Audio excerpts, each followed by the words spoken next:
السلام علیکم ورحمۃ اللہ وبرکاتہ۔ وعلیکم السلام ورحمۃ اللہ وبرکاتہ۔ نحمده ونصلی علی رسولہ الکریم، اما بعد فاعوذ باللہ من الشیطان الرجیم، بسم اللہ الرحمن الرحیم۔ رب اشرح لی صدری ویسر لی امری واحلل عقدۃ من لسانی یفقہوا قولی۔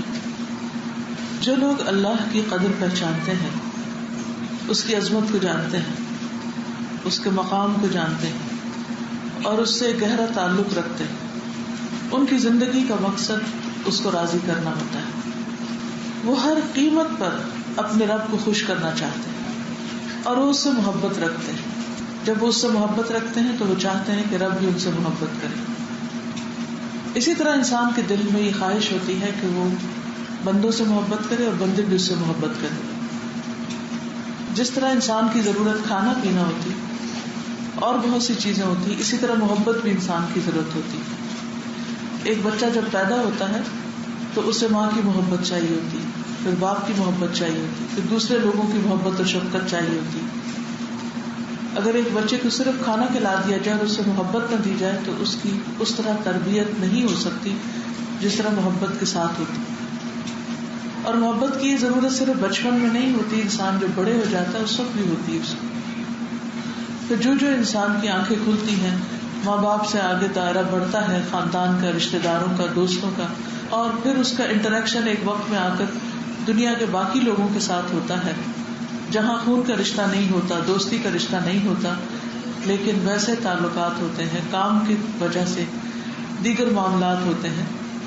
تو یہاں پر آ کر انسان کو بعض اوقات ایسے لوگوں سے واسطہ پڑتا ہے کہ جو اس سے محبت نہیں کرتے بلکہ اس کے ساتھ بعض اوقات اچھا سلوک بھی نہیں کرتے۔ تو ایسے میں انسان سوچتا ہے کہ ان تمام مشکلات پر کیسے قابو پائے کہ انسان اچھے تعلقات کے ساتھ اس دنیا میں رہے۔ کچھ لوگوں کی محبت انکنڈیشنل ہوتی، آپ کچھ کریں یا نہ کریں وہ آپ سے محبت کرتے ہیں۔ وہ آپ کے ماں باپ ہو سکتے ہیں، آپ کے رشتہ دار ہو سکتے ہیں، لیکن کہیں یہ محبت ارن کرنی پڑتی۔ جو محبت کرتے ہیں انہیں محبت ملتی، اور بعض اوقات کچھ ایسی اخلاقی خوبیاں ہوتی ہیں جن کی بنا پر لوگ محبت حاصل کرتے ہیں۔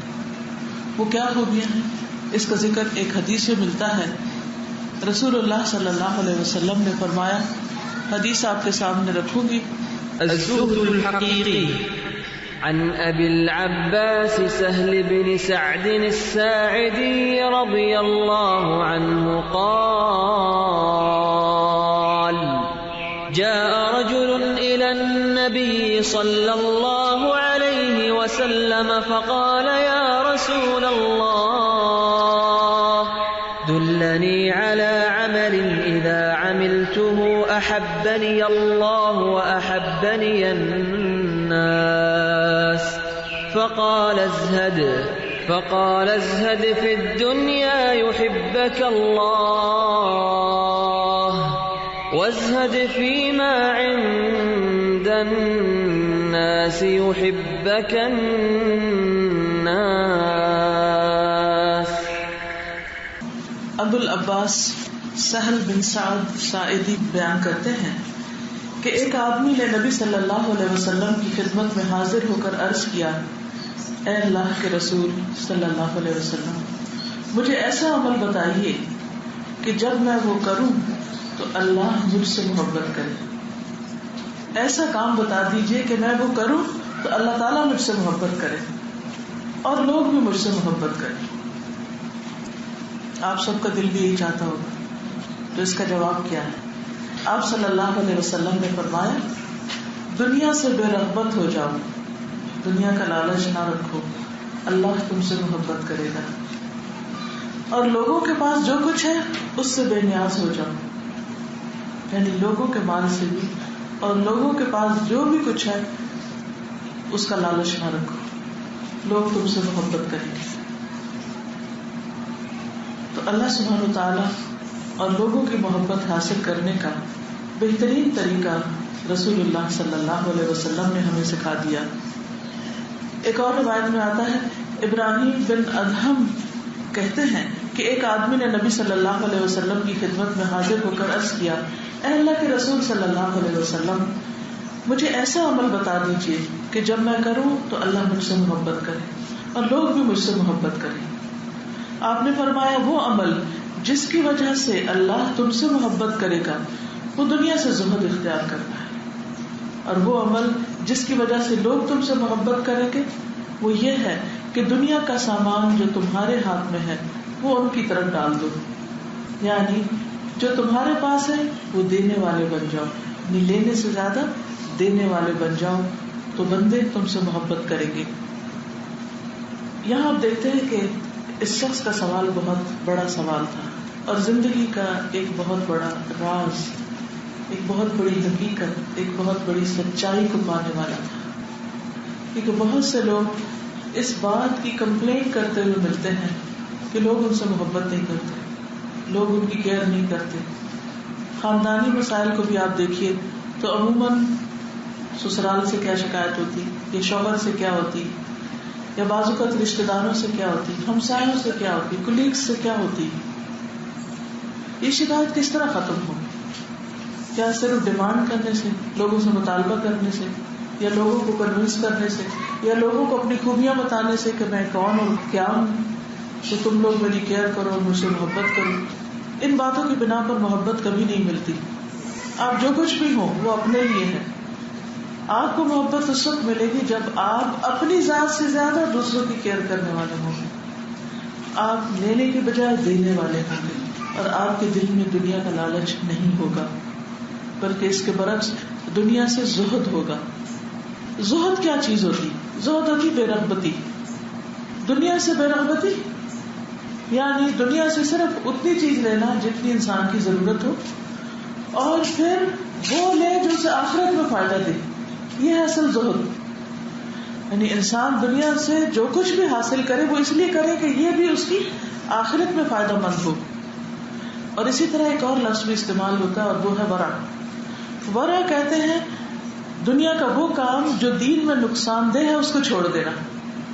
یعنی ہر وہ چیز جو دین کے راستے میں رکاوٹ بن رہی ہے اس سے دور ہو جانا، اور ہر وہ چیز جو آخرت کے فائدے میں ہے اس کی طرف رغبت کرنا، اس کی طرف آگے بڑھتے جانا. تو جب انسان کے اندر یہ کوالٹی پیدا ہو جاتی ہے کہ اللہ سبحانہ و تعالیٰ کی دی ہوئی نعمتیں اور دی ہوئی دنیا جو بھی اس کے پاس ہے وہ اس میں سے ایک ایک چیز کی طرف اس طرح دیکھتا ہے کہ اس سے مجھے آخرت کا کیا فائدہ ہو. جیسے ایک بزنس مین ہوتا ہے، تجارت کرنے والے لوگ ہوتے ہیں، تو ان کا دماغ ہر وقت بزنس میں چلتا ہے کہ وہ کس وقت کون سا کام کہاں انویسٹ کریں، کیا کریں، کون سی چیز شروع کریں کہ انہیں زیادہ سے زیادہ فائدہ ہو. انہیں خوب اچھی طرح پتا ہوتا ہے کہ سونے کی قیمت کیا ہے اس وقت، پراپرٹی کی قیمت کیا ہے اس وقت، کون سا بزنس اوپر جا رہا ہے، کون سا نیچے جا رہا ہے، اور وہ اسی میں انویسٹ کرتے ہیں. اسی طرح جو عقل مند انسان ہوتا ہے، جو آخرت کا چاہنے والا ہوتا ہے، جو اللہ کی محبت کا طلبگار ہوتا ہے، اس کو ہمیشہ اس بات کی فکر رہتی اور ہمیشہ اس بات کے پیچھے ہوتا ہے کہ وہ کون کون سے کام ہیں، وہ کون کون سی نیکیاں ہیں، وہ کون سے طریقے اور ذریعے ہیں کہ جن کے ذریعے میں اللہ سبحانہ و تعالیٰ کی محبت حاصل کر سکوں. اور اس کے لیے وہ چھوٹی نیکی اور بڑی نیکی کسی کو بھی ہاتھ سے جانے نہیں دیتا جب تک جو جہاں بھی ممکن ہو وہ اس کو کرتا چلا جاتا ہے. اور اس کو کرنے کے لیے اسے دنیا کی زائد ضرورت چیزوں سے رغبت نہیں رہتی، کیونکہ اس کو وہ بوجھ لگتا ہے کہ یہ میری آخرت کے لیے نقصان دہ ہے، کیونکہ اس سے میرے وقت کا ایک بہت بڑا حصہ ان چیزوں کے پیچھے چلا جاتا ہے. اگر دیکھا جائے تو دنیا میں کسی بھی چیز کی کمی انسان کو نقصان نہیں دیتی، ایز لانگ ایز وہ کسی کا محتاج نہیں، وہ کسی کا ضرورت مند نہیں، وہ کسی کے آگے ہاتھ نہیں پھیلاتا. دنیا بہت تھوڑی دن کے لیے، بہت تھوڑی مدت کی، اور اس کی ویلیو بھی بہت تھوڑی. اگر پوری دنیا بھی کسی کو مل جائے تو آخرت کے مقابلے میں کچھ بھی نہیں ہے. اتنی بھی نہیں ہے جتنی جنت میں ایک کوڑا رکھنے کی جگہ ہے، ایک گز بھر جگہ، یعنی ایک اس میز کے ایک تیسرے حصے جتنی بھی نہیں. حدیث میں آتا ہے جنت میں تم میں سے کسی ایک کے کوڑے کی جگہ دنیا و مافیہا سے بہتر ہے. اسی طرح ایک اور جگہ پر فرمایا فجر سے پہلے کی 2 رکعتیں، 2 سنتیں دنیا اور جو کچھ دنیا میں ہے ان سب سے بہتر ہے. لیکن کتنے ہی لوگ ہیں جو فجر کی نماز میں سستی کرتے ہیں، وقت پر نہیں اٹھتے، اور روزانہ اتنا بڑا نقصان کر لیتے ہیں. کیوں؟ اس لیے کہ رات دیر تک جاگتے ہیں تو صبح آنکھ نہیں کھلتی، یا رات کو ایسے مشاغل میں بیٹھے رہتے ہیں کہ انہیں صبح کی نماز کی فکر ہی نہیں ہوتی، یا اس کی کوئی اہمیت ہی نہیں ان کی طرف. دنیا اللہ کے نزدیک مچھر کے پر سے بھی زیادہ حقیر ہے. حدیث میں آتا ہے کہ اگر وہ اتنی بھی ہوتی تو وہ اس میں سے کافر کو ایک پانی کا گھونٹ بھی نہ دیتا. ایک اور موقع پر نبی صلی اللہ علیہ وسلم مدینہ کی بالائی بستیوں میں سے کسی بازار میں داخل ہو رہے تھے اور صحابہ آپ کے دونوں طرف تھے. آپ صلی اللہ علیہ وسلم نے بکری کا ایک بچہ جو چھوٹے کانوں والا تھا اسے مرا ہوا دیکھا، یعنی چھوٹے کانوں والا بکری کا بچہ مرا ہوا پڑا تھا. آپ نے اس کا کان پکڑ کے فرمایا تم میں سے کون ہے جسے 1 درہم میں لے لے گا؟ تو صحابہ نے عرض کیا ہم میں سے کوئی بھی اسے کسی بھی چیز کے بدلے میں نہیں لینا چاہتا، اور اسے ہم لے کر کیا کریں گے؟ آپ نے فرمایا کیا تم یہ چاہتے کہ یہ تمہیں مل جائے؟ صحابہ نے عرض کیا یا رسول اللہ صلی اللہ علیہ وسلم اگر یہ زندہ بھی ہوتا تو ہم اسے نہ لیتے، اب تو یہ مرا پڑا ہے، اس کی تو کوئی ویلیو ہی نہیں، ٹھیک، اس کے کان چھوٹے یعنی ناقص قسم کا ہے. آپ نے فرمایا اللہ کی قسم، اللہ کے ہاں یہ دنیا اس سے بھی زیادہ حقیر ہے، جس کے پیچھے تم بھاگ رہے وہ اس سے بھی زیادہ حقیر ہے، جس طرح تمہارے نزدیک یہ مردار حقیر ہے. لیکن ہم اگر اپنے دلوں کو ٹٹول کر دیکھیں تو ہمارے دل میں کیا زیادہ اہم ہے، دنیا یا آخرت، یہاں یا وہاں؟ ہم اپنا زیادہ وقت کس کے لیے لگاتے ہیں، کس کے پیچھے بھاگتے ہیں، کس کوشش میں لگے رہتے ہیں؟ رسول اللہ صلی اللہ علیہ وسلم نے فرمایا اللہ کی قسم دنیا آخرت کے مقابلے میں اس طرح ہے جس طرح تم میں سے کوئی آدمی اپنی انگلی اس دریا میں ڈال دے پھر انگلی کو نکال کر دیکھے کہ اس میں کیا لگا ہوا ہے. پوری زندگی میں اگر انسان دنیا کا مال اکٹھا کرے تو وہ اتنا بھی نہیں ہے آخرت کے مقابلے میں جتنا پانی انگلی کو لگ جائے، یعنی بہت ہی حقیر، بہت ہی تھوڑا. اور پھر اس قلیل دنیا میں جو باقی رہ گیا ہے اب آخری حصے میں وہ اور بھی تھوڑا ہے. رسول اللہ صلی اللہ علیہ وسلم نے فرمایا بے شک اللہ تعالیٰ نے ساری دنیا کو قلیل بنایا، اب دنیا کا جو حصہ باقی ہے وہ قلیل میں سے بھی قلیل ہے، تھوڑے میں سے بھی اور تھوڑا ہے. اس کی مثال یہ ہے کہ پانی کا ایک حوض ہو جس کا عمدہ پانی پی لیا گیا ہو اور پیچھے گدلا سا پانی رہ گیا ہو. یعنی جب اللہ نے یہ زمین پیدا کی تھی اس میں کوئی پولوشن نہیں تھی، اس میں ہریالی تھی، اس میں ہر چیز صاف ستھری بہترین شکل میں. پھر انسانوں کی آبادیاں آتی گئی اور ریسورسز استعمال کرتے گئے اور فتنہ فساد بڑھتا گیا اور طرح طرح کی خرابیاں پیدا ہوگی، اور اب اس وقت دنیا وہ ایک بچی کچے حصہ رہ گیا، اس کا اصل صاف ستھرا جو ہے وہ ختم ہو چکا ہے. تو بہرحال جس دنیا کی یہ قیمت ہے، جس دنیا کی یہ ویلیو، جس دنیا کی یہ اہمیت ہے، اس کے پیچھے جتنا بھی انسان بھاگ لے وہ ہاتھ نہیں آتی. انسان جب دنیا کے پیچھے بھاگتا ہے تو وہ آگے آگے ہوتی، انسان جب دنیا سے منہ موڑ لیتا ہے تو دنیا اس کے پیچھے آنے لگتی. لیکن سب کچھ جاننے کے باوجود بھی اس دنیا کی اتنی محبت کیوں ہے ہمارے دل میں؟ اس کی وجہ یہ ہے کہ ہمارے دلوں میں اللہ سبحانہ و تعالیٰ کی محبت حقیقی معنوں میں نہیں ہے. اللہ سے محبت انسان جب کرتا ہے تو اللہ تعالیٰ اس بندے سے محبت کرتا ہے، اور جب اللہ تعالیٰ کسی بندے سے محبت کرتا ہے تو اس کو دنیا کی محبت سے بچا لیتا ہے، اس کے دل میں پھر آخرت کی محبت ڈال دیتا ہے اور ہر اس چیز کی جو آخرت کی طرف لے جائے. رسول اللہ صلی اللہ علیہ وسلم نے فرمایا اللہ تعالیٰ اپنے جس بندے سے محبت کرتا ہے اسے دنیا سے اسی طرح بچاتا ہے جیسے تم لوگ اپنے مریض کو کھانے پینے سے بچاتے ہو. جیسے کوئی شوگر کا پیشنٹ تو اس سے آگے سویٹ ہٹا لیتے ہیں کیونکہ اس کی زندگی زیادہ عزیز ہوتی ہے اس سے کہ وہ ایسی چیز کھائے جس سے اس کی زندگی کو خطرہ ہو، اور کھانے کی صورت میں اس کی طبیعت خراب ہونے کا اندیشہ. یعنی اللہ سبحانہ و تعالیٰ اس کو دنیا سے دور کرتے جاتے ہیں، دنیا سے بے رغبت کرتے جاتے ہیں. دنیا کی محبت اس کے دل میں نہیں رہتی، دنیا کا لالچ ختم ہو جاتا ہے. سب کچھ ہونے کے باوجود اس کا دل دنیا میں نہیں اللہ میں لگا ہوتا ہے، اللہ کے دین میں لگا ہوتا ہے، اللہ کی عبادت میں لگا ہوتا ہے. اس کو اسی میں راحت اور اسی میں ہی چین، اسی میں ہی ایک سویٹنس حاصل ہوتی، اس کا دھیان کہیں اور ہوتا ہے. دنیا کو بقدر ضرورت استعمال کر رہا ہوتا ہے لیکن اس کو دنیاوی چیز اس سے ایکسائٹمنٹ نہیں ہوتی. اس کی ایکسائٹمنٹ کہاں ہے؟ اللہ کے ذکر میں، اللہ کی عبادت میں، اللہ کے دین کی خدمت میں، اللہ کے لیے کچھ بھی کرنے میں، کچھ بھی دینے میں، کچھ بھی خرچ کرنے میں، کچھ بھی لگانے میں. اور اس کو صرف وہی سمجھ سکتا ہے جس کے دل میں اللہ کی محبت ہوتی. باقی لوگوں کے لیے یہ باتیں irrelevant ہیں، وہ اس لطف کو سمجھ ہی نہیں سکتے کہ یہ کیسے ممکن. رسول اللہ صلی اللہ علیہ وسلم نے فرمایا جب اللہ تعالیٰ کسی بندے سے محبت کرتا ہے تو اسے دنیا سے اس طرح روک دیتا ہے جس طرح تم میں سے کوئی مریض کو پانی سے روک دیتا ہے. رسول اللہ صلی اللہ علیہ وسلم نے فرمایا اس امت کے پہلے لوگوں کی بہتری زہد اور یقین کے ساتھ ہے. یعنی صحابہ کرام کے اندر جو بہتری تھی یا جس طرح ان کا کردار بہت عظیم تھا اور وہ بہت کچھ کر گئے دنیا میں، کیا راز تھا اس کے پیچھے. آج مسلمانوں کی تعداد اس کے مقابلے میں کئی 100 گنا زیادہ ہے، لیکن اتنے زیادہ کثرت میں ہونے کے باوجود کچھ بھی نہیں کر پا رہے. اور اس دور میں ایک صحابی اگر کسی ایک جگہ چلا گیا تو اس نے کایا پلٹ دی اس علاقے کی، پورے ٹرینڈ چینج کر دی، پورے زمانے بدل گئے، علاقوں کا پورا کلچر بدل گیا. کیوں؟ ان کے اندر 2 بڑی چیزیں تھی. ایک زہد تھا، دنیا کے لیے نہیں گئے تھے وہ، اور نہ دنیا حاصل کرنے کے لیے، بلکہ وہ دینے کے لیے گئے تھے. اب یاد ہوگا کہ جس وقت ربیع بن عامر ایران جاتے ہیں، ایران کی طرف لشکر کشی کرتے، تو ان کو جب کسریٰ کے دربار میں پیش کیا جاتا ہے تو وہ پوچھتا بھی تم لوگ کیا کرنے آئے یہاں پر؟ تو کہتے ہیں کہ ہم بندوں کو بندوں کی غلامی سے نکال کر اللہ کی غلامی میں دینے کے لیے آئے. یہ تھا ان کا مقصد. اور جس وقت ایران فتح ہوتا ہے تو سونے کے ڈھیر آتے ہیں ان کے پاس. ایک وہ کارپیٹ جو بادشاہ بچھایا کرتا تھا اپنی مجلس جمانے کے لیے، جو سونے کی تاروں سے بنا ہوا تھا اور اس میں نگینے جڑے ہوئے تھے، اور ایسی قیمتی چیزیں دنیا نے کہیں دیکھی نہیں تھی.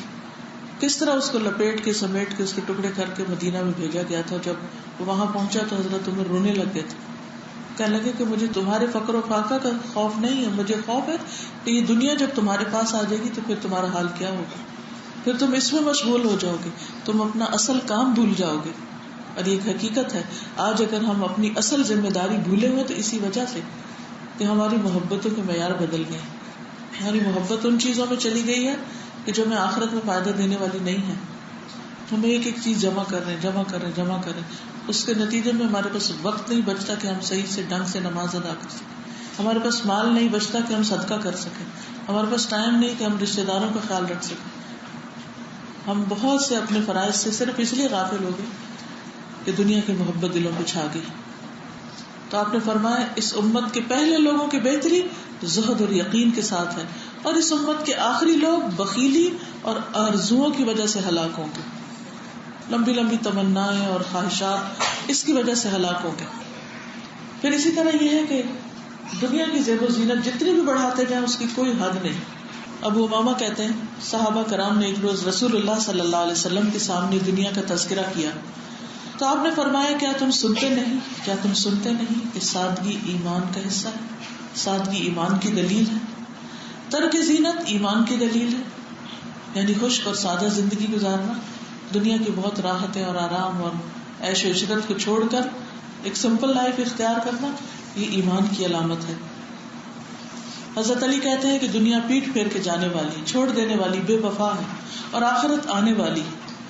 انسانوں میں دنیا اور آخرت دونوں کے چاہنے والے ہیں. کوئی دنیا چاہتا ہے اور کوئی آخرت چاہتا ہے. بس تم آخرت کے چاہنے والے بنو، دنیا کے چاہنے والے نہ بنو، کیونکہ آج تو کام ہی کام ہے، حساب نہیں، اور کل حساب ہی حساب ہے، اور عمل کا وقت باقی نہیں رہے گا. کل کچھ نہیں کر سکو گے. جو کرنا ہے آج کر لو. جتنے بھی دن ہیں، جتنے بھی گھنٹے ہیں زندگی کے، اس کو غنیمت سمجھو. پھر اسی طرح آپ نے فرمایا وہ آدمی کامیاب ہو گیا جس نے اسلام قبول کیا اور ضرورت اور کفایت کے مطابق اس کو روزی نصیب ہو گئی، اور اللہ نے اسے اپنی نعمتوں پر قناعت کی دولت دے دی کہ جو کچھ اس کے پاس ہے وہ اس پہ راضی ہے کہ بہت ہے میرے پاس، زیادہ کی لالچ نہیں دی. پھر اسی طرح آپ نے فرمایا تمہارے لیے دنیا سے اتنا کافی ہے جتنا کہ مسافر کا زاد راہ ہوتا ہے. یعنی ایک مسافر جب سفر میں ہوتا ہے تو اس کو چند کپڑوں اور ضرورت کے باقی سامان کی ضرورت ہوتی. تو جب ہم ٹریول کرتے ہیں تو آپ نے دیکھا ہوگا کہ کتنا سامان ہوتا ہے ہمارے پاس، اور جب ٹریول کر کے وہاں جاتے ہیں تو وہاں جو بھی وقت گزارتے ہیں کام چل ہی جاتا ہے. تو اصل میں دیکھا جائے تو حقیقی ہماری ضرورت اتنی ہوتی ہے، باقی چیزیں ایکسٹرا ہوتی ہیں. نبی صلی اللہ علیہ وسلم نے فرمایا یہ بات انسان کی سعادت مندی کی علامت ہے کہ اسے نیک پڑوسی، آرام دہ سواری اور کشادہ مکان میسر. یعنی انسان کی بیسک نیڈز کیا ہے؟ رہنے کے لیے گھر، ایک سواری جس پر وہ اپنے کمیوٹ کر سکے اپنی ضروریات پوری کرنے کے لیے، اور اچھا پڑوسی، اچھے کمپینین. یہ ہو جو سمجھو کہ تم دنیا کے بادشاہ. نبی صلی اللہ علیہ وسلم نے فرمایا تم میں سے ہر ایک کو دنیا میں ایک خادم اور ایک سواری کافی ہونی چاہیے. کچھ سواریاں تو سواری کرنے کے لیے ہوتی ہے اور کچھ دکھانے کے لیے ہوتی ہے، صرف شوق پورا کرنے کے لیے، اور مال کا ایک بہت بڑا حصہ اس میں چلا جاتا ہے حالانکہ وہ ضرورت میں نہیں آتا. وہی مال کہیں اور بہترین جگہ پہ لگ سکتا ہے جس سے انسان اپنی آخرت کما سکتا ہے. حضرت عائشہ سے مروی ہے کہ رسول اللہ صلی اللہ علیہ وسلم ایک مرتبہ جہاد میں تشریف لے گئے. میں نے ایک نقش و نگار والا کپڑا لکڑی کے دروازے پر لٹکا دیا. جب آپ واپس تشریف لائے پردے کو دیکھا تو آپ کے چہرے پر میں نے ناپسندیدگی کے اثرات پہچان لیے. آپ نے فرمایا اللہ تعالیٰ ہمیں یہ حکم نہیں دیتا کہ ہم پتھروں اور مٹی کو کپڑا پہنائیں. حضرت عائشہ کہتی ہیں کہ رسول اللہ صلی اللہ علیہ وسلم میرے ہاں تشریف لائے تو ایک نرم گدا دیکھ کر پوچھا یہ کیا ہے؟ میں نے کہا اللہ کے رسول فلاں انصاریہ آئی تھی، اس نے آپ کا بستر دیکھا تو جا کے یہ بچھونا بھیج دیا. اس نے دیکھا کہ آپ کا بستر کچھ سخت ہے تو اس نے کہا ذرا نرم بھیج دیا. فرمایا یہ واپس کر دو. میں نے واپس نہ کیا کیونکہ مجھے پسند تھا کہ میرے گھر میں عورتوں کی عام طور پہ ایسی نفسیات ہوتی، لیکن آپ نے 3 بار فرمایا اللہ کی قسم اے عائشہ اگر میں چاہوں تو اللہ سونے اور چاندی کے پہاڑ میرے ساتھ چلا دے، لیکن میں دنیا میں نہیں چاہتا. ایک دفعہ آپ حضرت فاطمہ کے گھر تشریف لے گئے. ان کے دروازے پر پردہ لٹکا ہوا دیکھا، آپ اندر نہیں داخل ہوئے. عبداللہ کہتے ہیں بہت کم ایسا ہوتا کہ آپ گھر جائیں اور ان کے یہاں نہ جائیں. آپ جب واپس آتے تو پہلے ان کی طرف جاتے پھر اپنے گھر کو جاتے. حضرت علی آئے، فاطمہ کو دیکھا کہ غمگین ہے، اداس ہے. پوچھا تمہیں کیا ہوا؟ کہا نبی صلی اللہ علیہ وسلم میرے یہاں آئے تھے مگر اندر نہیں آئے. حضرت علی آپ کی خدمت میں پہنچے اور کہا اللہ کے رسول صلی اللہ علیہ وسلم فاطمہ کو یہ بات بڑی گراں گزری ہے کہ آپ آئے ہیں مگر اندر نہیں تشریف لائے. آپ نے فرمایا میں کیا اور دنیا کیا، مجھے دنیا سے کیا سروکار، میں کیا اور نقش و نگار دار پردہ کیا. چنانچہ حضرت فاطمہ کے پاس واپس گئے حضرت علی اور انہیں رسول اللہ صلی اللہ علیہ وسلم کی بات بتائی تو انہوں نے کہا رسول اللہ صلی اللہ علیہ وسلم سے پوچھے کہ میرے لیے کیا حکم ہے.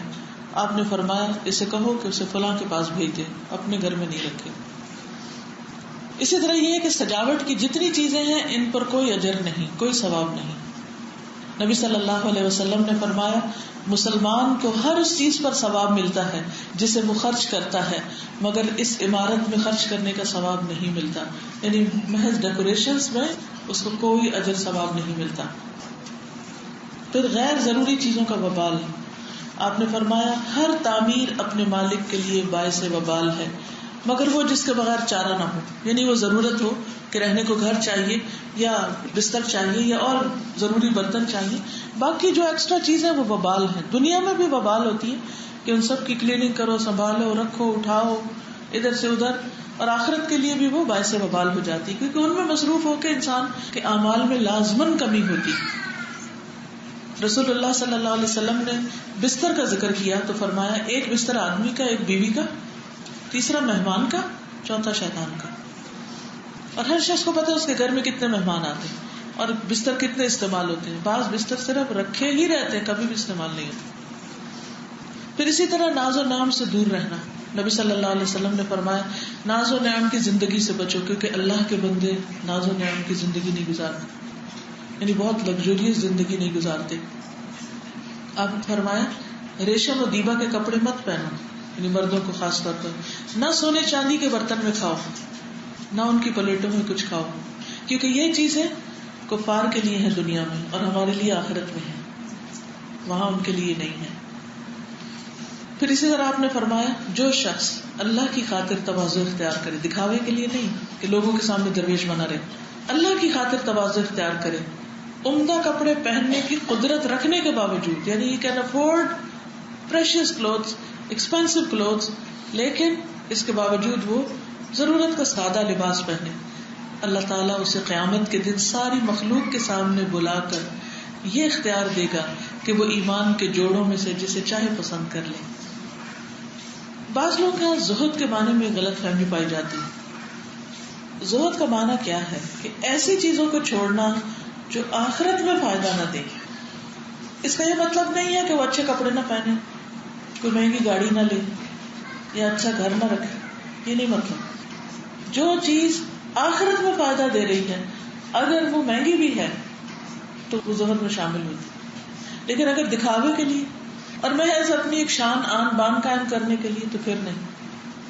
مثلا اگر آپ ایسی گاڑی لیتے ہیں جو ہر دوسرے دن خراب ہوتی ہے اور آپ کا وقت ضائع کرتی ہے اور آپ افورڈ کر سکتے ہیں مہنگی کار لینا صرف اس لیے تاکہ آپ اچھے طریقے سے اپنے دین کے کام کر سکیں تو کوئی حرج نہیں. لیکن اگر آپ افورڈ نہیں کر سکتے تو سودی قرضے پہ گاڑی لے کے چلانے کی ضرورت ہے. تو جو ہے اسی پر ہی اکتفا کرنا چاہیے. لیکن اگر انسان کو اللہ نے دیا تو اسے استعمال کر سکتے. اسی طرح اگر آپ کا گھر ہے اور روز چھت ٹپک رہی ہے یا روز اس کا کچھ خراب ہو رہا ہے اور آپ کمفرٹیبل نہیں ہے اس میں, نہ آپ کی نماز صحیح ادا ہو رہی ہے نہ ہی کوئی اور دین کا کام وہاں ہو سکتا ہے, تو آپ ایک صاف ستھرا اچھا بھلے کچھ مہنگا گھر بھی رکھے لیکن وہ آخرت کے اعتبار سے بڑے کام آ رہے ہیں. مثلا آپ کو اللہ نے بڑا گھر دیا ہے, اس میں قرآن کی مجلسیں ہوتی ہیں, اس میں لوگوں کا آنا جانا ہے, ضرورت مند آتے ہیں, مسافر آتے ہیں, تو وہ آپ کے لیے باعث اجر ہے, وہ پھر باعث وبال نہیں ہے.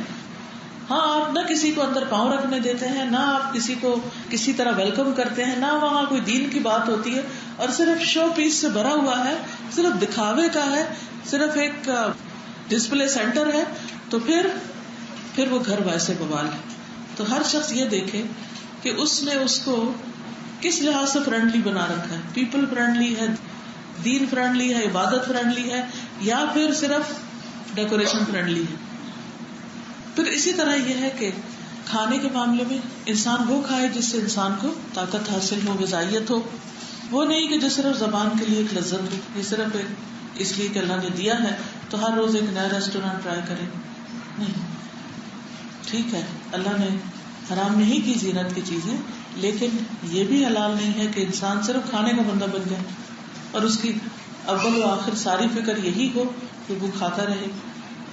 یا یہ کہ انسان دکھاوے کے لیے گھٹیا کپڑے پہنے کہ لوگ کہیں کہ بڑا ہی نیک ہے, تو یہ بھی ٹھیک نہیں ہے.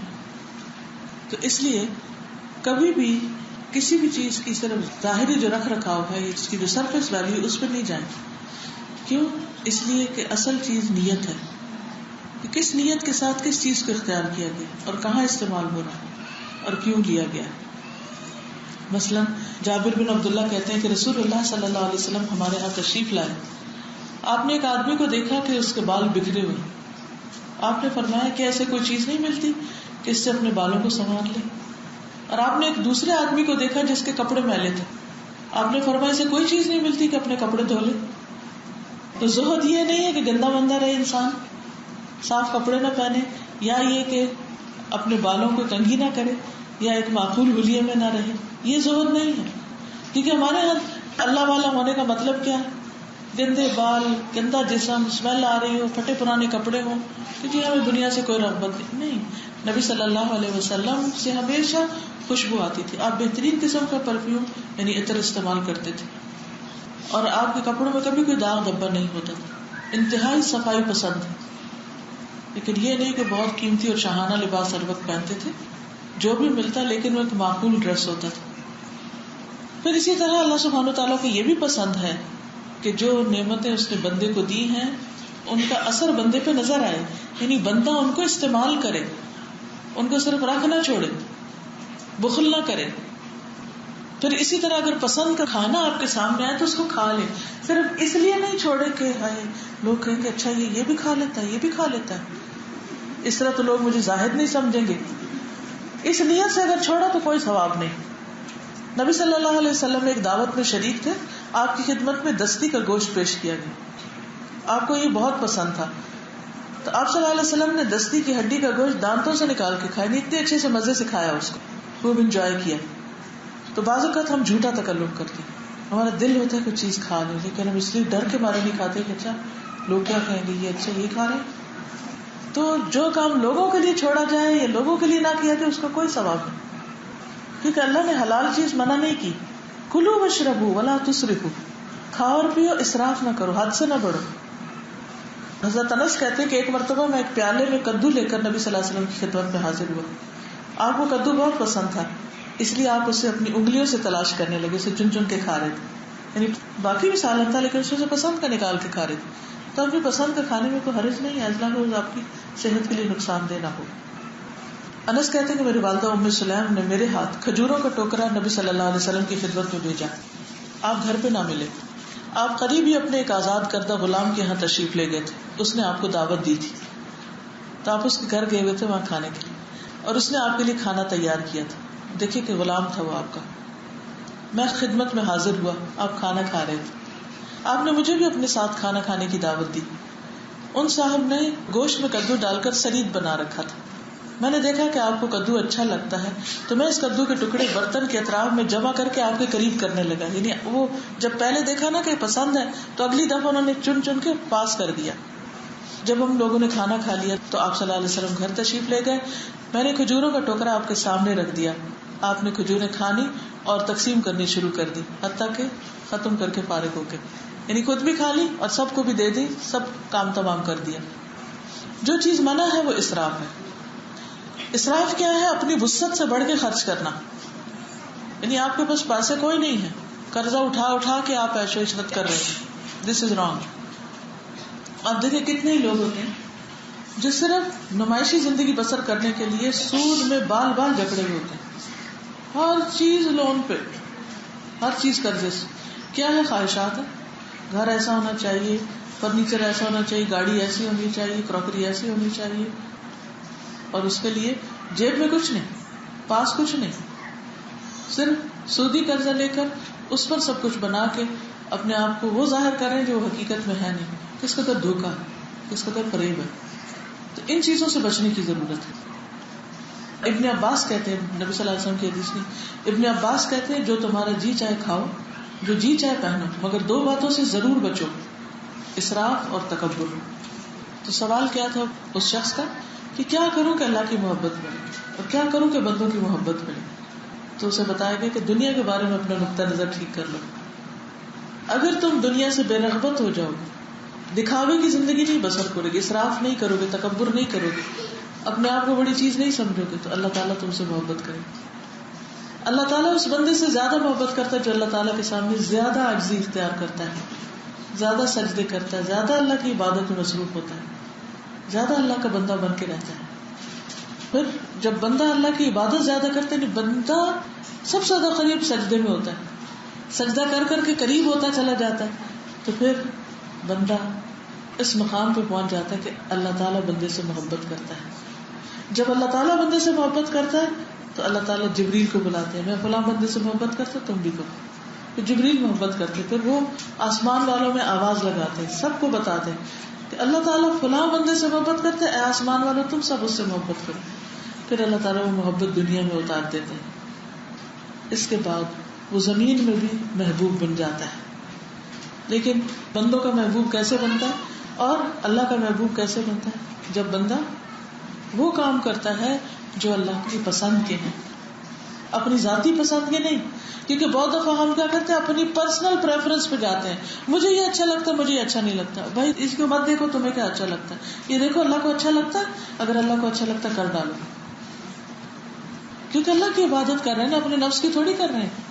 اللہ تعالیٰ فرماتے ہیں یہ لے لو تو لے لو، کہتے ہیں رک جاؤ رک جاؤ، یہ دے دو دے دو، یہ میں نے لے لیا صبر کرو، ہاں صبر کرو. تو جب بندہ اللہ کی مرضی کے مطابق ڈھل جاتا ہے، جو وہ چاہے وہ اس کی چاہت ہوتی ہے، تو پھر اللہ سبحانہ وتعالیٰ کی محبت اس کو نصیب ہوتی ہے. اور پھر دوسری چیز کیا بتائی کہ لوگوں سے بے نیازی اختیار کرو. جو لوگوں کے پاس ہے اس سے لالچ نہ رکھو، تو لوگ تم سے محبت کریں گے. اب جب لالچ نہیں ہوگی تو آپ کسی سے سوال نہیں کریں گے کہ مجھے یہ دے دو وہ دے دو وہ دے دو. دل میں لالچ ہے ہی نہیں، تو آپ کیوں کسی کے سامان پہ کسی کے مال پہ نظر رکھیں گے؟ اور اس دنیا کی محبت کی وجہ سے کسی سے محبت نہیں کریں گے کہ وہ اس کے پاس اتنا کچھ ہے چلو اس سے محبت کر لیں تاکہ وہ دنیا کا مال ہمیں بھی دے دے کچھ. یہ کس قدر گھٹیا سوچ ہے. تو دوستی، دشمنی، محبت، نفرت صرف اللہ کی خاطر ہونی چاہیے. اور جب ایک انسان اللہ کی خاطر کسی سے محبت کرتا ہے تو وہ پھر اس کی شکل و صورت یا اس کے مال سے نہیں کرتے. وہ اللہ کی رضا کے لیے اس بندے کے ساتھ ہوتا ہے تاکہ اس کی کمپنی، اس کی صحبت اللہ کے اور قریب کرے. یعنی زہد کیا ہے؟ ہر اس چیز کے قریب ہونا جو اللہ کے قریب کر دے، اور ہر اس چیز سے بے رغبت ہونا جو اللہ سے دور کرنے والی ہو. تو جب انسان کے اندر یہ چیز آتی ہے تو نہ صرف یہ کہ اللہ کی محبت حاصل ہوتی بلکہ بندوں کی محبت بھی حاصل ہو جاتی ہے. کیونکہ آپ کسی سے ملیں گے نہ اس سے کچھ مانگیں گے، اور آپ کسی کو بوجھ نہیں بنے گی، کسی کو تکلیف دینے والے نہیں ہوں گے، بلکہ خیر بانٹنے والے ہوں گے، دینے والے ہوں گے، ہر وقت خیر خواہی کرنے والے ہوں گے. تو جب آپ کے دل میں لوگوں کی خیر خواہی ہوگی، بھلائی ہوگی، سنسیئرٹی ہوگی، تو پھر نتیجتاً جواباً کیا ملے گا؟ آپ کو بھی وہ خیر اور بھلائی نصیب ہوگی. قرآن مجید میں اللہ تعالیٰ فرماتے ہیں وَلَا تَمُدَّنَّ عَيْنَيْكَ إِلَى مَا مَتَّعْنَا بِهِ أَزْوَاجًا مِّنْهُمْ زَهْرَةَ الْحَيَاةِ الدُّنْيَا لِنَفْتِنَهُمْ فِيهِ وَرِزْقُ رَبِّكَ خَيْرٌ وَأَبْقَىٰ. اور آپ ان چیزوں کی طرف نظر بھی نہ اٹھائیے جو ہم نے مختلف قسم کے لوگوں کو دنیاوی زندگی کی زینت کے لیے دے رکھی ہے. کہ کسی کا بڑا گھر دیکھا تو حسرت سے دل پکڑ کے بیٹھ گیا، کتنا خوش قسمت ہے جس کے پاس یہ سب کچھ ہے، کتنے بد قسمت ہے ہم کہ ہمارے پاس کچھ نہیں.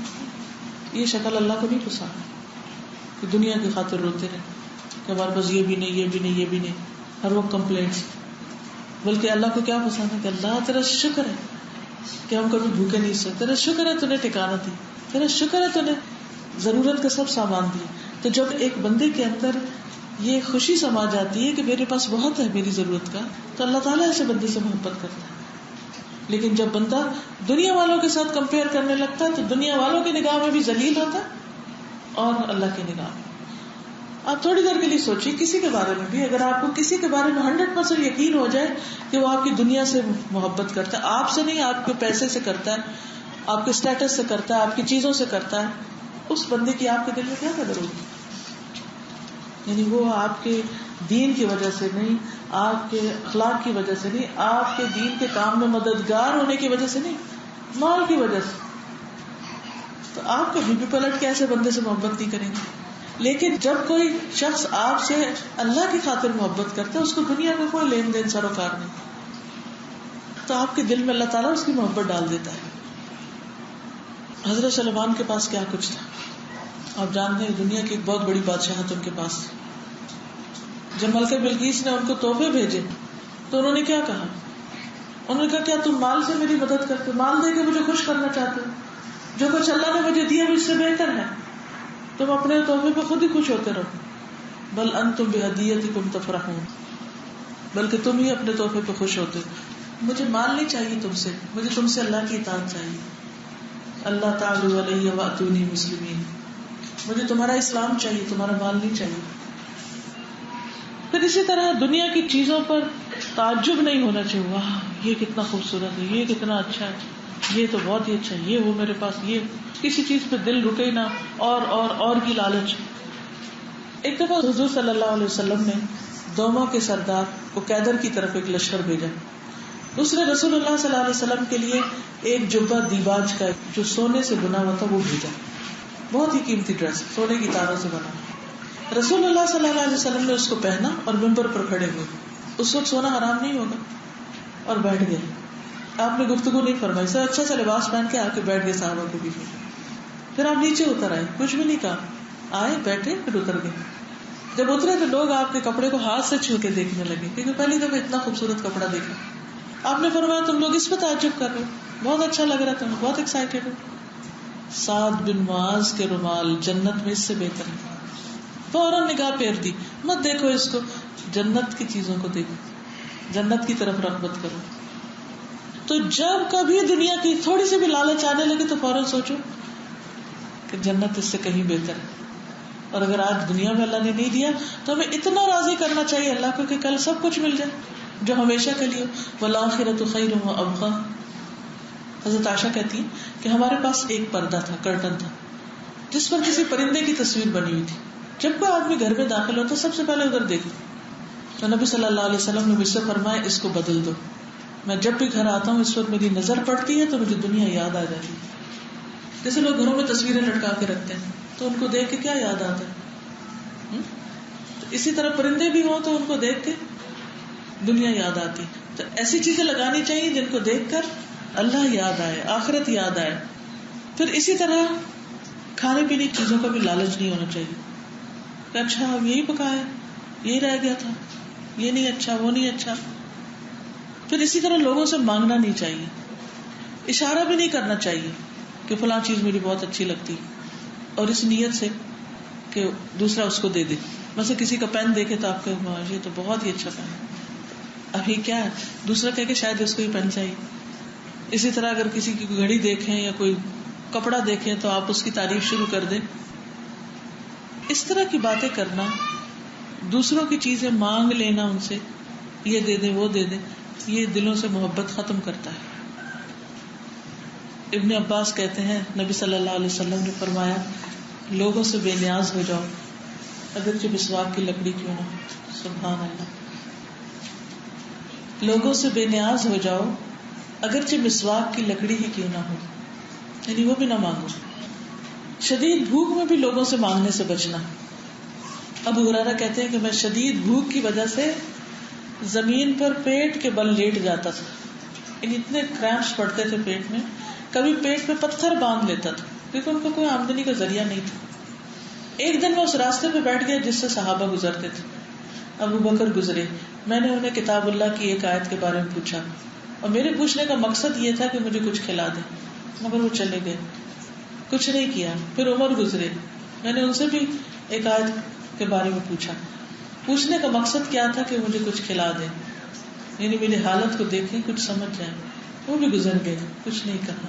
اس کے بعد نبی صلی اللہ علیہ وسلم گزرے, آپ نے مجھے دیکھا تو مسکرا دیے اور میرے دل کی بات سمجھ گئے, میرے چہرے کو پہچان گئے. آپ نے فرمایا اباہر, میں نے کہا لبیک یا رسول اللہ, فرمایا میرے ساتھ آ جاؤ. یہ تھی نا آپ کی وہ محبت اور رحمت جو آپ کے دل میں تھی, جو لوگوں کے اندر کی بھوک تک کو محسوس کر لے. ہر ایک کو دوسرے کا درد محسوس نہیں ہوتا, دوسرے کی ضرورت محسوس نہیں ہوتی. بعض اوقات بڑے بڑے عقل مند اور سمجھدار انسان اس میں دھوکہ کھا جاتے ہیں, وہ دوسرے کی بات نہیں سمجھ پاتے. لیکن رسول اللہ صلی اللہ علیہ وسلم کی لوگوں میں دلچسپی کا کیا عالم تھا کہ وہ ان کے کہے بغیر ان کی ضروریات محسوس کر لیا کرتے تھے. پھر اسی طرح یہ کہ انسان ہے, کبھی ضرورت پڑ جاتی ہے, کچھ لین دین کی معاملات ہوتے ہیں, کبھی اللہ کا نام لے کر نہیں مانگنا چاہیے کہ میں اللہ کا واسطہ دیتا ہوں کہ یہ دے دوں, اللہ کا نام استعمال نہ کرے. نبی صلی اللہ علیہ وسلم نے فرمایا وہ آدمی ملعون ہے, یعنی اس پہ لعنت ہے, جس نے اللہ کی ذات کا واسطہ دے کر بلا ضرورت سوال کیا, اور وہ بھی ملعون ہے جس سے اللہ کی ذات کے واسطے سے سوال کیا گیا اور اس نے کچھ نہ دیا. اول تو کرنا نہیں چاہیے, لیکن کوئی آ کے کرے تو پھر کچھ نہ کچھ اسے ضرور دے دے, کیونکہ اس نے اللہ کا نام لے لیا, اس کو گواہ بنا لیا. پھر اسی طرح یہ ہے کہ بعض اوقات کچھ لوگوں کو مانگنے کی عادت پڑ جاتی, تو ان کو سمجھانا بھی چاہیے. نبی صلی اللہ علیہ وسلم لوگوں کی یہ تربیت بھی کیا کرتے تھے. حکیم بن حزام کہتے ہیں کہ ایک دفعہ میں نے آپ سے کچھ مانگا, آپ نے مجھے دے دیا, میں نے پھر مانگا, پھر دے دیا, پھر مانگا, پھر دے دیا, پھر مانگا, تو آپ نے فرمایا اے حکیم, یہ دولت بڑی سرسبز اور بہت شیریں, بہت سویٹ ہے, لیکن جو شخص اپنے دل کو سخی رکھے, یعنی اس کا دل بڑا ہو, تو اللہ تعالیٰ اس کو بے نیاز کر دے گا, اس کے مال میں برکت ہو جائے گی. اور جو لالچ کے ساتھ لے تو اس کی دولت میں کبھی برکت نہیں ہوگی, کہ لالچ یہ مل جائے, یہ مل جائے, یہاں سے بھی لے لوں, وہاں سے بھی اکٹھا کر لوں. اس کا حال اس شخص کا ہوگا جو کھاتا ہے لیکن اس کا پیٹ نہیں بھرتا. پھر فرمایا یاد رکھو اوپر کا ہاتھ نیچے والے ہاتھ سے بہتر. حکیم بن حزام نے کہا میں نے عرض کی اس ذات کی قسم جس نے آپ کو سچائی کے ساتھ مبعوث کیا ہے, اب اس کے بعد میں کسی سے کوئی چیز نہیں لوں گا حتیٰ کہ اس دنیا سے جدا ہو جاؤں. حکیم بن حزام رسول اللہ صلی اللہ علیہ وسلم کے بعد اس طرح کی کوئی چیز کسی سے نہیں لیتے رہے, یہاں تک کہ وفات پا گئی, کبھی کسی سے کوئی چیز نہیں لی انہوں نے. تو حد الوسع سوال سے بچنا چاہیے, لیکن کبھی بہت مجبوری ہو جائے, بہت تکلیف ہو, ضرورت پڑ جائے, اور خصوصاً اتنی بے تکلفی ہو کہ آپ کو یہ پتا ہو کہ اگر آپ اپنے ساتھی سے وہ مانگیں گے تو خوش ہوگا. ہر شخص کی زندگی میں ایسے لوگ ہوتے ہیں کہ جو اس کی ضروریات کو دیکھتے ہیں, سمجھتے ہیں اور دے کر خوش ہوتے ہیں. وہ چاہتے ہیں کہ یہ کچھ مانگے. جیسے بعض اوقات ماں باپ ہوتے ہیں نا, تو وہ انتظار کرتے ہیں کہ بچہ کچھ کہے, کچھ مانگے تو صحیح کبھی, اور وہ اس بات پہ دکھی ہوتے کہ اس نے کبھی کچھ نہیں مانگا, کبھی کوئی مطالبہ نہیں کیا. اسی طرح رشتے داروں میں, فرینڈز میں ایسے ہوتے ہیں کہ جو کبھی آپ سے کچھ بھی نہیں مانگیں گے، کوئی بھی ضرورت کی چیز، لیکن بعض لوگوں کے بارے میں جب آپ کو پتا ہوتا ہے کہ وہ خوش ہوں گے تو ان سے کہنے میں بھی کوئی حرج نہیں ہوتا. جو نا بے تکلف دوست یار ہوتے، چلو آج آئس کریم کھلاؤ، تو پتا ہے کہ یہ آئس کریم کھلا کے بہت خوش ہوگا، اس کو تو موقع ملنا چاہیے آئس کریم کھلانے کا. تو اسی طرح ایک دفعہ نبی صلی اللہ علیہ وسلم گھر تشریف لائے تو دیکھا کہ گوشت پک رہا ہے. تو آپ نے فرمایا کہ کیا پک رہا ہے؟ تو بتایا گیا کہ یہ وہ گوشت ہے جو بریرہ کو صدقے میں ملا تھا. تو آپ نے فرمایا اس کے لیے صدقہ اور ہمارے لیے ہدیہ، کیونکہ بریرہ جو تھی وہ حضرت عائشہ کی خادمہ تھی، تو یعنی کہ گھر میں رہنے والی تھی، بے تکلف تھی. اسی طرح صحابہ کرام کے ساتھ جو رشتہ تھا، تو آپ دیکھیں گے کہ کئی واقعات ایسے ملتے ہیں کہ جس میں آپ نے صحابہ سے کہا کہ اچھا میرا حصہ بھی لگاؤ، مجھے بھی دو. جیسے ایک غزوے پر نکلے تو بہت کم تک کھانے کے لیے ابو عبیدہ کی سرکردگی میں، تو ایک کھجور تھی، سارا دن چوس کے کسی طرح گزارا کرتے. صحابہ بہت کمزور ہو گئے، تو اللہ سبحانہ تعالیٰ سے انہوں نے دعا کی تو اللہ تعالیٰ نے ان کے لیے کھانے کا انتظام کیا. وہ ایک ساحل کے پاس سے گزرے تو ایک بہت بڑی مچھلی جو تھی وہ ساحل پر پڑی ہوئی تھی، تو انہوں نے اس کا گوشت بھی کھایا، اس کا تیل بھی پیا، اور یعنی کہ اتنی بڑی تھی کہ وہ کہتے ہیں کہ جیسے کوئی بہت بڑا ٹیلا ہو، چھوٹی سی پہاڑی ہو، اس طرح. کہتے ہیں کہ ہم 1 مہینہ وہیں رہے اور ہماری تعداد 300 تھی.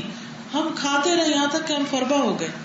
پھر ہم حضور صلی اللہ علیہ وسلم کے پاس حاضر ہوئے. آپ نے عرض کیا وہ رزق تھا جو اللہ نے تمہارے لیے نکالا تھا، کیا اس میں سے تمہارے پاس کچھ اور بھی ہے تو ہمیں بھی کھلاؤ. چنانچہ ہم نے اس میں سے رسول اللہ صلی اللہ علیہ وسلم کی خدمت میں بھیجا تو آپ نے اسے تناول کیا، یعنی خوشی سے کھایا. پھر اسی طرح وہ وقت بھی یاد ہوگا کہ جب کچھ صحابہ جو تھے کہیں جا رہے تھے تو راستے میں ایک بستی میں رکے تو ان سے کھانا مانگا، کیونکہ وہ اس زمانے میں مہمانی حق ہوتی تھی بستی والوں کا، تو انہوں نے نہیں دیا. تو ان کے سردار کو بچھو نے کاٹ لی. تو انہوں نے کہا کہ ہم تب علاج کریں گے جب اتنا اور اتنا تم طے کرو گے ہمارے ساتھ، کیونکہ انہوں نے حق مہمانی ادا نہیں کیا تھا. کہ یہ اسلام میں اجازت ہے کہ انسان وہاں پر پھر مانگ سکتا ہے، جہاں اس کے کھانے کے لیے کچھ بھی نہ ہو تو اپنی ضرورت دوسرے کے سامنے رکھ سکتا ہے. بہرحال انہوں نے اس پہ دم کیا اور ان کا سردار ٹھیک ہو گیا. تو جتنی بکریاں طے کی تھی وہ سب انہوں نے لے لی اور مدینہ آ گئے. کہا کہ ہم اس وقت تک اس کو ہاتھ نہیں لگائیں گے جب تک نبی صلی اللہ علیہ وسلم سے نہ پوچھ لیں. جب آپ سے پوچھا گیا تو آپ مسکرائے، فرمایا تمہیں کیسے معلوم ہوا تھا کہ سورۃ فاتحہ سے دم بھی کیا جا سکتا؟ ان بکریوں کو لے لو اور اس میں سے میرا حصہ بھی رکھو. تو یہ لالچ کی وجہ سے نہیں مانگنا تھا، بلکہ ان کو بتانے کے لیے کہ یہ حلال ہے، کھایا جا سکتا ہے، اور آپ خود کھا کے بتانا چاہتے تھے. تو دنیا کا مال و متاع لالچ کے ساتھ نہ رہے. دل میں یہ حرص نہ ہو کہ فلاں کے پاس جو چیز ہے وہ مجھے مل جائے، کہ اللہ تعالیٰ آپ نے اس کو دیا مجھے بھی دے، اللہ سے مانگے. پھر لوگوں کے مزاج کے مطابق ان کو دے کے انہیں خوش کیا جائے، اس سے بھی لوگوں کی محبت حاصل ہوتی. نبی صلی اللہ علیہ وسلم کی خدمت میں دیباج کی کچھ قبائیں تحفے کے طور پر آئیں جن میں سونے کے بٹن لگے ہوئے تھے. تو آپ نے انہیں اپنے چند صحابہ میں تقسیم کر دیا اور ایک قبا مخرمہ بن نوفل کے لیے رکھ لی. پھر مخرمہ آئے اور ان کے ساتھ ان کے بیٹے بھی آئے. آپ دروازے پہ کھڑے ہو گئے اور کہا میرا نام لے کر نبی صلی اللہ علیہ وسلم کو بلا لاؤ. آپ نے ان کی آواز سنی تو قبا لے کر باہر تشریف لائے اور اس کے بٹن ان کے سامنے کر دیے، یعنی کہ وہ دکھائی اور ان کو بٹن سامنے کر کے دکھائی، یہ تمہارے لیے. پھر فرمایا ابو مسعود میں نے تمہارے لیے چھپا کر رکھی تھی، یعنی آپ کو پتا تھا کہ انہیں یہ چیز بہت پسند آئے. تو جو چیز جس کی پسند کی ہوتی وہ اس کے مطابق اس بندے کے لیے رکھ لیا کرتے تھے. تو اس سے بھی پتہ چلتا ہے کہ نبی صلی اللہ علیہ وسلم کے پاس جو سونا آتا، مال آتا، وہ سب تقسیم کر دیا کرتے تھے. ایک روایت میں آتا ہے نا، اگر احد پہاڑ برابر بھی سونا تو میں ایک رات بھی سال میں نہ گزاروں کہ میرے پاس کچھ بچے سوائے اس کے جو مجھے قرضے میں کسی کو کچھ دینا. تو نبی صلی اللہ علیہ وسلم لوگوں کو مال دے کر راضی کیا کرتے تھے. جہاں کی ناراضگی وہاں ہدیہ کا لین دین بھی بہت اچھا ہے. تہادو تحابو، محبت بڑھتی. اسی طرح آپ صلی اللہ علیہ وسلم جو اسلام میں نئے نئے داخل ہوتے تھے، یہ اسلام سے انہیں کو بدگمانی ہوتی تھی، ان کو بھی خرچ کرتے. مثلا حنین کے دن رسول اللہ صلی اللہ علیہ وسلم صفوان بن امیہ کو 100 اونٹ دیے. حالانکہ امیہ کون تھا؟ امیہ آپ کے جانی دشمن تھے. امیہ بن خلف نام سنا ہوگا سب. تو اس کا بیٹا تھا صفوان. مکہ فتح کیا، تھوڑے دن کے بعد وہ غزوہ ہوا ہے، اس میں سے مال غنیمت ہاتھ آیا، اس میں سے 100 اونٹ اپنے دشمن کے بیٹے کو دیتے. اتنا بڑا دل جس سے دشمنی ہو، جس نے اتنا تنگ کیا کہ وہ مکہ سے نکل گئے. آج جب آپ کے پاس سب کچھ آیا ہے تو آپ کیا کہتے ہیں؟ اس کو تو پانی میں گھوٹ بھی نہ دو، انہوں نے میرے ساتھ کیا کیا تھا. لیکن آپ نے انتقام نہیں لیا. کیوں؟ ایک تو آپ رحمت بنا کے بھیجے گئے تھے، دوسرا یہ کہ آپ اپنی ذات کے لیے نہیں جیتے تھے، آپ دین کے لیے جیتے تھے، کیونکہ آپ نے انہی لوگوں سے دین کی آگے خدمت لینی تھی. تو وہ کہتے ہیں کہ جس دن نبی صلی اللہ علیہ وسلم نے ان کو 100 اونٹ دیے، صفوان کہتے ہیں اللہ کی قسم رسول اللہ صلی اللہ علیہ وسلم نے مجھے عطا فرمایا جتنا بھی عطا فرمایا، اور اس سے پہلے آپ تمام لوگوں سے زیادہ مجھے مبغوض تھے. پھر جب آپ مجھے مسلسل دیتے رہے حتیٰ کہ آپ مجھے سب سے زیادہ محبوب ہو گئے. اور ایک یقینی بات ہے، جب آپ دینے والے بنتے ہیں تو آپ محبوب ہو جاتے ہیں. لیکن عام طور پر ہم لینے والے اور اپنے مطالبات کا رونا رونے والے ہوتے ہیں. مثلا کوئی آپ کو سلام نہیں کرتا، آپ سلام کرنے والے بن گئے. کوئی آپ کو دیکھ کے نہیں مسکراتا، آپ مسکرانے والے بن گئے. کوئی آپ سے نہیں ملنا چاہتا، آپ جا کے اس سے مل لیں. کوئی آپ سے دور دور رہتا، کھچا کھچا رہتا ہے، آپ خود آگے بڑھ کے مل لیں. کیا فرق پڑتا ہے؟ کیا جائے گا؟ اللہ کی محبت ملے گی، بندوں کی محبت ملے گی، دین پھیلے گا. اپنی ذات کے لیے کچھ نہیں لینا دینا. اللہ کے دین کا کام، اور خاص طور پر جو لوگ دین کی تبلیغ کرتے ہیں، جب تک ان کا یہ اخلاق نہیں ہوتا دین نہیں پھیلتا. انس کہتے ہیں کہ اسلام قبول کرنے پر رسول اللہ صلی اللہ علیہ وسلم سے جو بھی چیز مانگی گئی وہ آپ نے عطا فرما دی. ایک مرتبہ ایک آدمی آیا، آپ نے 2 پہاڑوں کے درمیان کی بکریاں اسے دے دی، ایک پوری ویلی بکریوں کی بھری ہوئی تھی، وہ سب دے دی. پھر اپنی قوم کے پاس آیا اور کہا اے میری قوم اسلام قبول کر لو، کیونکہ محمد صلی اللہ علیہ وسلم اتنا دیتے کہ انہیں فقر و فاقہ کا خوف نہیں ہوتا. آپ کی اپنی ضرورت بھی ہوتی تب بھی لوگوں کو دے دیتے تھے. یہ کتنی بڑی بات ہے. یہ ہے نا زہد. سہل کہتے ہیں کہ ایک عورت آپ کے لیے ایک بردہ چادر بنا کر لائی، حاشیے والی چادر جو ہوتی ہے نا، جیسے کناری لگی ہوئی ہوتی ہے.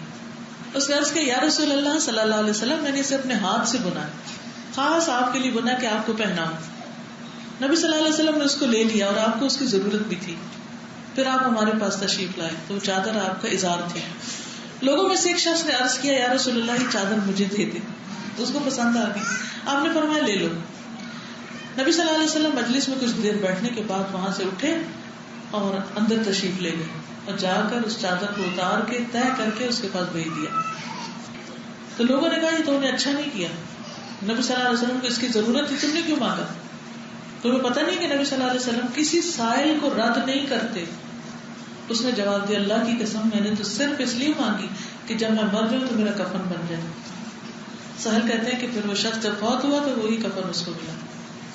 اس کی اپنی ایک خواہش تھی. لیکن دوسری طرف آپ دیکھیں کہ نبی صلی اللہ علیہ وسلم کو ضرورت بھی تھی، پھر بھی آپ نے اپنی ضرورت پر دوسرے کو ترجیح دی. اور یہ ایک حقیقت ہے کہ انسان جب اس طرح دوسروں کی ضروریات پوری کرنے لگتا ہے اللہ سبحانہ وتعالیٰ اس کو محروم نہیں رکھتے کہ اس کی ضرورت پوری نہ کرے. اس کے حصے کا اس کو پھر مل جاتا ہے. جبیر کہتے ہیں کہ وہ رسول اللہ صلی اللہ علیہ وسلم کے ساتھ چل رہے تھے اور آپ کے ساتھ بہت سے صحابہ بھی تھے. وادی حنین سے واپس تشریف لا رہے تھے کہ کچھ بدو آپ سے لپٹ گئے اور مجبور کر کے آپ کو ببول کے درخت کے پاس لے گئے.